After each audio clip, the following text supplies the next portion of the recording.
तो आप सबका फिर से स्वागत है आपके अपने चैनल प्रॉपर्टी भाई में। और आज मैं आपके लिए वीडियो लेके आया हूँ नोएडा के मार्केट के ऊपर। आज की वीडियो में हम जानेंगे कि आप एज अ बायर किस तरीके की प्रॉपर्टीज़ लें, एज अ इन्वेस्टर किस तरीके की प्रॉपर्टी में जाना चाहिए, या फिर कोई भी प्रॉपर्टी लेने से पहले आपको किन किन चीज़ों का, किन किन फैक्ट्स का ध्यान देना चाहिए। तो इस वीडियो में मैं उन पर बात करने वाले हैं हम। और मेरे साथ आज हर्ष अरोड़ा जी हैं, जो कि फाउंडर डायरेक्टर हैं इन्वेस्टर हब कंपनी के, जिनको पिछले 15 साल से नोएडा मार्केट का एक्सपीरियंस है। और हम उनसे जानेंगे, बात करेंगे। आपके जो भी कोशिश करूँगा, काफ़ी मेरे पास डाउट्स आते हैं, लोगों की क्वेरीज आती हैं, उनको सॉल्व करने का। तो इस वीडियो में मैं आपको दिखाऊंगा ये सारी इन्फॉर्मेशन। वीडियो 2 पार्ट में है, तो आप दोनों पार्ट ज़रूर देखिएगा इसके। अच्छा है कि आपके बहुत सारे डाउट्स इसमें क्लियर हो जाएंगे। बाकी और आप मुझे कमेंट करके भी बताइएगा क्या आपके क्वेश्चन हैं, कोई डाउट्स हैं रियल एस्टेट रिगार्डिंग या किसी प्रोजेक्ट के रिगार्डिंग, तो मैं कोशिश करूंगा उनको सॉल्व करने की। चलिए ज़्यादा देर नहीं करते हैं, वीडियो को स्टार्ट करते हैं। और हाँ, अगर आप चैनल पर नए हैं तो चैनल को ज़रूर सब्सक्राइब करिएगा, साथ में बेल आइकन प्रेस करिएगा। काफ़ी हिम्मत मिलती है आपके सब्सक्राइब करने से, और शेयर भी करिएगा। मैं ऐसे ही वीडियोस बनाता रहता हूँ अपने चैनल पर, पैन इंडिया प्रॉपर्टीज़ के रियल एस्टेट रिगार्डिंग प्रोजेक्ट दिखाता हूँ, इन्फॉर्मेशन देता हूँ लोगों को और एडवाइस देता हूँ। तो इसीलिए ज़रूर सब्सक्राइब करिएगा, शेयर भी करिएगा। तो चलिए वीडियो स्टार्ट होगा। आज के टाइम अगर जैसे हम मार्केट की बात करें, specially after Covid second wave के बाद, तो 2021 में आज के टाइम जैसे हम दिसंबर में बैठे हैं, तो क्या सिचुएशन रही है, किस तरीके से मार्केट है आज का, किस तरीके के बायर हैं मार्केट में, और लोगों को किस तरीके की प्रॉपर्टीज़ में आज के टाइम जाना चाहिए। सो बेसिकली मैं आपसे वो जानना चाहूँगा। पहला क्वेश्चन मेरा आपसे यही रहेगा कि आज के टाइम मार्केट का सिनेरियो क्या है post Covid, right? Post Covid. तो शुभेंद्र, जनरली आपने सारी इंडस्ट्रीज देखी हैं, चाहे वो ऑटोमोबाइल्स हो, चाहे वो रेस्टोरेंट्स हो, चाहे वो कोई भी इंडस्ट्री हो। रियल एस्टेट एक ऐसी इंडस्ट्री रही है जिसका ऊपर कोविड का बहुत ज़्यादा फ़र्क नहीं पड़ा है। जो प्राइस प्रॉपर्टी के आज से 1.5-2 साल पहले थे, और पिछले 1.5-2 साल से हम लोग क्योंकि इस महामारी कोविड से जूझ रहे हैं, इतनी प्रॉब्लम्स आई हैं, लोग टेंशन में रहे हैं, प्रॉब्लम्स हो गई हैं, उसके दौरान भी जो आज से 2 साल पहले के प्राइस थे उनको कंपेयर करेंगे और आज के टाइम को कंपेयर करेंगे तो प्राइस हायर ही गए हैं, डाउन नहीं गए हैं किसी प्रॉपर्टी का प्राइस। सो आई कैन से कि real estate is the only industry जिसके ऊपर कोविड का कोई ज़्यादा फर्क नहीं पड़ा है। तो मार्केट पॉजिटिव है, ग्रोथ चल रही है रियल एस्टेट के अंदर, अच्छे एप्रिसिएशन आ रहे हैं, प्रॉपर्टी ग्रो कर रही है। So there is no any problem in real estate, मतलब कोई प्रॉब्लम नहीं है। अगर मैं सर बात करूं, जैसे कोविड के बाद मार्केट में किस तरीके के बायर ज़्यादा आए हैं, किस तरीके का लोगों की तरफ, मतलब लोगों का किस प्रॉपर्टी में रुझान ज़्यादा है आज के टाइम, अगर जैसे रेजिडेंशियल की बात करूं या कमर्शियल की, तो किस तरह के बायर मार्केट में आज के टाइम ज़्यादा दिखता है? शुभेंद्र, देखिए मार्केट में 2 तरह के बायर्स होते हैं जो भी बंदे प्रॉपर्टी में इन्वेस्ट करते हैं। एक होता है एंड यूज़र और दूसरा होता है इन्वेस्टर्स।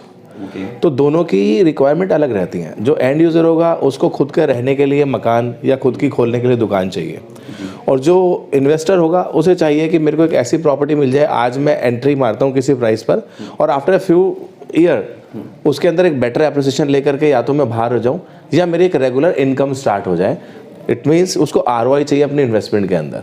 सो इट डिपेंड्स कि कौन बंदा इन्वेस्टर है और कौन इंसान जो है वो एंड यूज़र है, उसके साथ डिपेंड करता है। अच्छा, जैसे आप ऑलरेडी इंडस्ट्री में पिछले 15 साल से हैं, तो नोएडा में जैसे मैं अगर देखूं, मेरे पास जैसे बहुत लोगों के कॉल्स वगैरह आते हैं, हम लोग डिस्कशन करते हैं, सारे मेरे व्यूअर्स हैं उनसे भी। तो जैसे बहुत लोग का ये रहता है कि भाई प्रॉपर्टी हमारा तो अप्रिशिएट हुआ ही नहीं, एप्रिसिएशन आया नहीं। राइट, ये बहुत सुनने को मिलता है। राइट शुभेंद्र, देखिए हर तरह के लोग मार्केट में होते हैं, ऐसा नहीं है।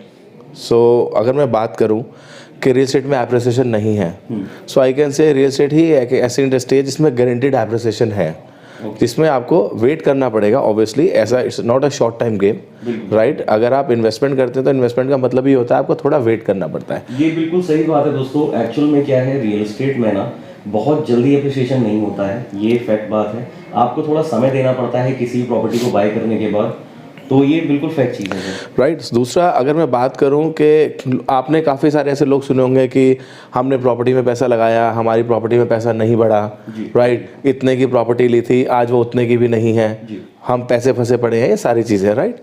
अगर मैं बात करूं तो नोएडा एक्सटेंशन स्टार्ट हुआ था तकरीबन आज से 9 साल पहले, 10 साल पहले। उस समय नोएडा एक्सटेंशन शुरू हुआ था वो 1650 रुपये से स्टार्ट हुआ था। अगर मैं बात करता हूँ तो गॉड सिटी है अपना, एंड सुपरटेक के कुछ प्रोजेक्ट्स हैं, 1600-1700 रुपये से नोएडा एक्सटेंशन स्टार्ट हुआ था। आज नोएडा एक्सटेंशन का एक्चुअल प्राइस क्या है? एक रेडी टू मूव अच्छी प्रॉपर्टी, बशर्ते कोई लिटिगेशन ना हो या कोई प्रॉब्लम ना हो उसके अंदर, आज कोई भी नोएडा एक्सटेंशन की प्रॉपर्टी आपको 4,500-5,000 रुपये से नीचे रेडी टू मूव नहीं मिलती है, बिल्कुल राइट। तो जो प्रॉपर्टी 1600-1700 रुपये से स्टार्ट हुई थी, आज वहाँ का प्राइस 5,000 रुपये प्लस चला गया है। It means 300% of appreciation. At the same time मैं बात करूँ नोएडा एक्सप्रेस वे जी, जो नोएडा टू ग्रेटर नोएडा जाता है, वहाँ पर जो प्रॉपर्टी स्टार्ट हुई थी 2700, 2800, 3200 रुपये से स्टार्ट हुई थी, आज वहाँ पर कोई भी रेडी टू मूव प्रॉपर्टी आपको 6,000 रुपये से नीचे नहीं मिलती। इट मीन्स 200% प्लस एप्रिसिएशन आया है। यमुना एक्सप्रेसवे की बात करते हैं तो अगेन 1600-1700 रुपये, 1800 रुपये माल वहाँ पर बिका हुआ है। आज वहाँ पर भी एवरेज प्राइस 3500 रुपये के आसपास आ गया है। सो कौन ये कह सकता है कि रियल एस्टेट के अंदर एप्रिसिएशन नहीं है? Just give me any single example, right. So appreciation है 100%, 150%, 200%, 300% तक के भी एप्रिसिएशन पिछले 8-9 सालों के अंदर आए हैं, which is very good ROI। अच्छा सर, एक्चुअल में होता क्या है ना, बहुत लोग कहीं ना कहीं आज भी डरते हैं, है ना। मैं एज अ बायर अगर आपसे एक चीज पूछूं कि होता क्या है, देखिए कई बार आज के टाइम में डर रहता है, अगर मैं इन्वेस्टमेंट करना चाहूँ या कोई प्रॉपर्टी में मान लीजिए घर भी ले रहा हूँ, राइट राइट, तो एक डर रहता है। तो आप क्या सजेस्ट करते हो, जो आपका एक्सपीरियंस है, कि किस तरीके की प्रॉपर्टी बायर को लेनी चाहिए अगर रेजिडेंशियल की हो? डर किस चीज़ का? एप्रिसिएशन से रिलेटेड रहता है कि भाई पोजीशन मिलेगा कि नहीं मिलेगा, राइट। प्लस फिर ऐसा ना हो कि बिल्डर कल को कहीं चले जाए, भाग जाए, राइट। ये सारी चीजें काफी मेरे को सुनने को मिलती है। देखिए, मैं अगर बात करूं तो नोएडा के अंदर तकरीबन आज के टाइम में 100 डेवलपर काम करते होंगे, बट मैं अगर आपको n नंबर ऑफ एग्जांपल देता हूं, लगभग सर 70-80% डेवलपर के प्रोजेक्ट दिखा सकता हूं जो डिलीवर हैं, जिनमें लोग रह रहे हैं। आप भी जिस घर में रहते हैं वो बिल्डर नहीं बनाया होगा, सोसाइटी में रहते हैं। मैं भी एक सोसाइटी में रहता हूँ जिसे बिल्डर ने बनाया है, और हमारे जो लोग हमें सुन रहे हैं वो भी किसी ना किसी सोसाइटी में रहते होंगे। यानी कि इसका मतलब क्या है, बिल्डर प्रोडक्ट बनाते हैं, बिल्डर घर बनाते हैं जिसके अंदर हम सब लोग रह रहे हैं। बट वो 100 बिल्डर में से अगर 10 से 12 बिल्डर के अंदर डिफॉल्ट हुआ है, विच इज़ वेरी लेस, 8% 9% के हिसाब से थोड़ी प्रॉब्लम्स आई हैं, बट 90% ऑफ डेवलपर्स ने डिलीवरीज दी हैं टाइम पर, जिसमें मैं और आप जैसे लोग और हम सारे लोग रह रहे हैं। अच्छा, एक जैसे यही चीज़, इसी बात को मैं आपकी कंटिन्यू करना चाहूँगा कि क्या चीज़ें देखनी चाहिए अगर मान लीजिए फॉर एग्जांपल रेजिडेंशियल में अपार्टमेंट लेना आज के टाइम जा रहा हूँ मार्केट में, तो मैं क्या चीज़ें बिल्डर की देख के वहाँ जाऊँ, या किस तरीके की प्रॉपर्टी है मुझे जाना चाहिए जो सेफ रहे? बिल्कुल, आपको सबसे पहले देखना, देखिए चाहे वो रेजिडेंशियल हो चाहे वो कमर्शियल हो, प्रॉपर्टी लेते टाइम हम लोगों को 3 चीज़ों का ध्यान रखना बहुत ज़रूरी है। सबसे पहली चीज़ लोकेशन, कि मैं किस लोकेशन पर अपनी प्रॉपर्टी बाय कर रहा हूँ, उस लोकेशन में ऐसा क्या है कि यहाँ पर एप्रिसिएशन आएगा ही आएगा, मैं यहाँ पर पैसा क्यों लगाऊँ, यहाँ पर क्या ऐसी चीज़ें हैं कि मेरे पैसे में एप्रिसिएशन आएगा और सारी चीज़ें ठीक रहेंगी। सेकंड चीज़, मैं किस ग्रुप के साथ पैसा लगा रहा हूँ, ठीक है, लोकेशन ठीक है। सेकंड चीज़, मैं अपना पैसा किस ग्रुप के साथ लगा रहा हूँ, किस बिल्डर के साथ लगा रहा हूँ, किसको मैं अपना पैसा दे रहा हूँ, मेरा पैसा सेफ है कि नहीं है, उस ग्रुप ने पास में डिलीवरीज दी हैं, वो फाइनेंशियली स्ट्रांग है, कंस्ट्रक्शन अच्छा चल रहा है, रेरा के अकॉर्डिंग काम कर रहा है कि नहीं कर रहा, राइट। और पास प्रोजेक्ट्स जो डिलीवरी भी दी हैं, उन डिलीवरीज के अंदर उन्होंने किस तरह की क्वालिटी डिलीवर करी है, क्या मेंटेन किया है, ऑक्यूपेंसी कितने % की है, और वो प्रॉपर्टी कितने % एप्रिसिएशन आपको दे चुकी है, ये चीज़ देखनी पड़ती है।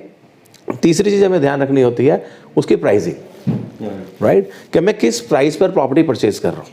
ऐसा नहीं कि लोकेशन भी बहुत अच्छा है, ग्रुप भी बहुत अच्छा है, बट ऐसा नहीं कि 2 रुपए की चीज़ मुझे 3 रुपए में मिल रही है। इस चीज़ को सर कैसे चेक करा जाए? इस चीज़ को ऐसे, मैं जैसे लेमैन हूँ, राइट, मुझे बहुत ज़्यादा, मैं टैक्सी भी नहीं हूँ, या मैं एक लेमैन की तरह बात करूँ, राइट, तो ये चीज़ मैं कैसे वेरीफाई करूँ कि हाँ ये प्राइस सही मुझे मिल रहा है, ये कैसे करूँ? आप देखिए, कभी भी कोई प्रॉपर्टी परचेज करते हैं, आप कैसे पता करेंगे कि इसको मैं, this is a value for money product और नॉट, यही आप जानना चाहते हैं ना। तो हर बिल्डर बोलेगा कि मेरा प्रोडक्ट बहुत अच्छा है, हर इंसान कहता है मेरा प्रोडक्ट बहुत अच्छा है, मैं काफ़ी कॉम्पिटिटिव प्राइस पर प्रॉपर्टी निकाली है। पहली चीज़ जो मैंने आपको बताया, लोकेशन को आप खुद पढ़ सकते हैं, देख सकते हैं वहाँ पर क्या क्या डेवलपमेंट्स हैं। If I talking about residential, तो आपको देखना है कि वहाँ की डेंसिटी काफ़ी कम होनी चाहिए। जिस जगह की डेंसिटी कम होती है और एरिया काफ़ी ग्रीन होता है, खुला खुला एरिया होता है, वाइड रोड्स होती हैं, वहाँ पर हमेशा रेजिडेंशियल में इन्वेस्टमेंट करना चाहिए, जहाँ पर ओपन स्पेस ज़्यादा हो, राइट। अगर आप कमर्शियल देख रहे हैं तो आपको कमर्शियल वहाँ पर देखना चाहिए जहाँ पर डेंसिटी बहुत ज़्यादा हो, जहाँ पर पॉपुलेशन बहुत ज़्यादा हो। जहाँ पर पॉपुलेशन बहुत ज़्यादा होगी, डेंसिटी बहुत ज़्यादा होगी, वहाँ पर आपको you should go for the commercial properties. जहाँ पर पॉपुलेशन बहुत कम होगी, वहाँ पर you should go for the residential property. अच्छा, इसमें एक चीज़ सर मैं ऐड करूँगा कि जैसे कमर्शियल का आपने बात कही, कमर्शियल प्रॉपर्टी में भी लोग जो नए इन्वेस्टर होते हैं वो बहुत लोग कंफ्यूज होते हैं, राइट। है ना। मान लीजिए मेरे पास पैसा है और मैं आज के टाइम पैसा लगाना चाहता हूँ, 30-40-50 लाख रुपए मेरे पास है, तो कमर्शियल में हमको कैसे डिसीजन लेना इजी रहता है कि हमें क्या चीज़ लेनी चाहिए? बिकॉज कमर्शियल में भी बहुत सारे वेरिएंट्स रहते हैं। कई लोग कहते हैं मैंने पैसा लगाया था, मेरे को खास एप्रिसिएशन नहीं आ पाया, ये सारी चीज़ें। देखिए शुभेंद्र, कभी भी आप प्रॉपर्टी लेते हैं, प्रॉपर्टी की ना स्टेजेस होती हैं। सबसे पहले स्टेज होता था पहले प्री लॉन्च। प्री लॉन्च में कुछ नहीं हुआ करता था, सिर्फ एक लैंड होती थी, डेवलपर कहता था कि ये लैंड है, यहाँ पर प्रोडक्ट आएगा, XYZ प्राइस पर आएगा। उसके बाद वो प्रॉपर्टी लॉन्च होती थी। लॉन्च का मतलब सारे अप्रूवल्स आ गए, उसके लेआउट्स आ गए, उसकी मार्केटिंग स्टार्ट हो गई, ये सारी चीज़ हो गई। जैसे ही प्रॉपर्टी लॉन्च होती थी उसको बोलते थे लॉन्च प्रॉपर्टी। उसका प्राइस 400-500 रुपये बढ़ जाता था। लेट से प्री लॉन्च आया 5,000 रुपये पे, जैसे ही वो प्रॉपर्टी 2-4 महीने में लॉन्च होती थी तो उसका प्राइस 5,000 से बढ़ के 5500 रुपये के आसपास घूमना स्टार्ट कर दिया जाता था। अब तो प्री लॉन्च बंद ही हो गया रेरा के आने के बाद, which is very good, right. तो काफ़ी लोग तो प्री लॉन्च और लॉन्च में ही अटक जाते थे कि प्री लॉन्च में प्रोजेक्ट बिक गया और वो लॉन्च नहीं हो पाया तो लोगों का पैसा फंस गया। सेकेंड स्टेज इसके बाद जो आती है, नेक्स्ट स्टेज जो आती है, लॉन्च के बाद कंस्ट्रक्शन स्टार्ट। प्री लॉन्च में सिर्फ लैंड होता था, लॉन्च में उसके अप्रूवल्स आ जाते थे। बट कुछ लोग कहते थे कि अभी रुक जाओ, अभी भी कुछ नहीं है, जब काम स्टार्ट होगा तब हम पैसा लगाएंगे। तो जैसे उसके अंदर डिगिंग स्टार्ट होती है, पहली JCB वहाँ पर चलती है, मशीनरी चलती हैं, तो उसका प्राइस 500-700 रुपये और अप्रिशिएट कर जाता है। 5500 रुपये से बढ़ के 6,000-6,500 रुपये आ जाता है। कुछ लोग कहते हैं कि नहीं अभी भी रुक जाओ, जब थोड़ा बन जाएगा, स्ट्रक्चर रेडी हो जाएगा, तब हम पैसा लगाएंगे। इस तरीके से तो गड्ढा खोदे हुए काफ़ी सारे प्रोजेक्ट हैं, राइट। तो जब 2-2.5 साल 3 साल के अंदर सुपर स्ट्रक्चर कंप्लीट हो जाता है, सारी बिल्डिंग का स्ट्रक्चर दिखता है कि हाँ ये बन गया है, अब तो साल 6 महीने में पोजीशन मिल ही जाएगा, उस स्टेज को बोलते हैं हम सुपर स्ट्रक्चर कंप्लीट। तो जैसी प्रॉपर्टी का सुपर स्ट्रक्चर कंप्लीट होता है उसका प्राइस 7,000-7,500 के आसपास घूमना स्टार्ट कर देता है। कुछ लोग होते हैं वो बोलते हैं कि नहीं यार अभी भी रुक जाओ, इस तरीके के तो दुनिया भर के प्रोजेक्ट बन के खड़े हैं बट बिल्डर्स बनाते नहीं हैं, राइट। जब ये डिलीवर हो जाएगी, जनता आके रहने लगेगी, हम तब इसको देखेंगे, राइट।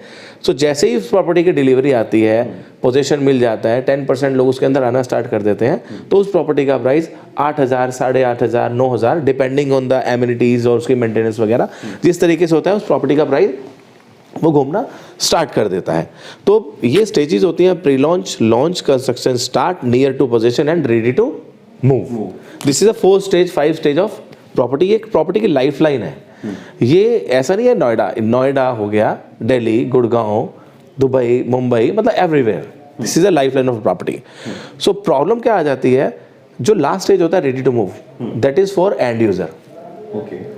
लास्ट स्टेज पे जो एंट्री करते हैं लोग, वो एंड यूजर करते हैं, उनको कुछ लेने देने का नहीं है कि मार्केट्स में कितने पे लॉन्च हुआ था, आज कितना है। सिंपल फंडा है जी, मेरी रिक्वायरमेंट है 50 लाख रुपए में 2 कमरे का मकान चाहिए, या 50 लाख रुपए में मेरे को एक ऑफिस चाहिए, दुकान चाहिए। आई डोंट केयर अबाउट के कितना आया था कितना नहीं आया था, he is a and user. तो उसको जाना चाहिए लास्ट स्टेज में। एक होता है इन्वेस्टर। इन्वेस्टर जो ढूंढता है वो सबसे पहली स्टेज ढूंढते हैं, प्री लॉन्च या लॉन्च, कि मैं लॉन्च में पैसा लगाऊं 5,000 रुपए पे और जो प्रॉपर्टी डिलीवर होगी वो 8,000 9,000, तब मैं उसमें से एग्जिट कर जाऊं और एक उसको एप्रिसिएशन मिल जाए। मोस्ट ऑफ द पीपल क्या करते हैं, जितने भी आपने एग्जांपल सुने होंगे, लिया था, परेशान है, पैसा नहीं बढ़ा, ये सारी चीजें, इन्वेस्टर ने प्रोडक्ट परचेज कर लिया एंड यूजर का और एंड यूजर ने प्रोडक्ट परचेज कर लिया इन्वेस्टर का, वो सब उलटफेर हो गया। उनको एक बेटर कंसल्टेंसी प्रोवाइड नहीं हो पाई कि कंसल्टेंसी उनको मिल गई है प्रॉपर तरीके से, किसी ने उसको गाइड नहीं किया उस तरीके से। जिसको पैसा कमाना था उसको दे दिया एक एंड यूजर वाला प्रोडक्ट कि जी ये रेडी टू मूव चीज़ है जी, 70 लाख रुपए की दुकान है आपकी या 70 लाख का घर है, ये ले लो। बट वो था इन्वेस्टर। अब वो आज ही 70 लाख रुपए की प्रॉपर्टी वो परचेज कर रहा है जो प्रॉपर्टी कभी ना कभी 30-35 लाख रुपए से स्टार्ट हुई थी, राइट। वो 30-35 लाख की प्रॉपर्टी आज 70-75 लाख क्रॉस कर चुकी है और आपने एक इन्वेस्टर को प्रोडक्ट दे दिया, तो इन्वेस्टर अब कहाँ उसमें पैसा कमाएगा। अब उसके अंदर एक सैचुरेशन पॉइंट आ जाएगा, वो मार्केट के हिसाब से 70-75 लाख से 80-85 तक पहुंच जाएगी, बट कभी 75 लाख का 1.5 करोड़ नहीं होगा, राइट। तो और जो एंड यूजर है उसको बोल दिया जी बन जाएगा, जल्दी बन जाएगा, 1 साल में मिल जाएगा, 1.5 साल में मिल जाएगा, कि काम स्टार्ट हो गया। ये मोस्टली होता है राइट, नोएडा में, कि काम स्टार्ट हो गया। तो जैसे उसके 2-4 फ्लोर बने और ये बोल दिया जी ये तो आपको 1.5 साल के अंदर मिल जाएगा। अब उसने अपना बेचारे ने 50 लाख जितना भी पैसा था उसका उसने दे दिया।